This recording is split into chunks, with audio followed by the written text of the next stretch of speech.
So మన cauliflower ready madam. Oil వేసి అంటే మనం ఒక్క డ్రాప్ కూడా ఆయిల్ కానీ ఘీ కానీ వాడకుండా వితౌట్ ఆయిల్ మేడం మీరు టేస్ట్ చేసి చెప్పాలి ఎట్లా వచ్చింది. ఓకే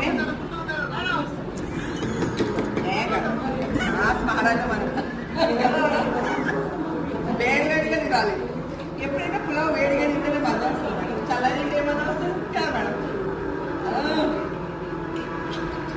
సూపర్ వేడి సూపరా పులావ్ కొద్దిగా వేశారు అయినా సరే చాలా పర్ఫెక్ట్. మీకు ఫ్రీ డెమాన్స్ట్రేషన్ కావాలి అంటే కింద ఉన్న నెంబర్కి కాల్ చేయండి. నెంబర్ వచ్చేసి 8897194838.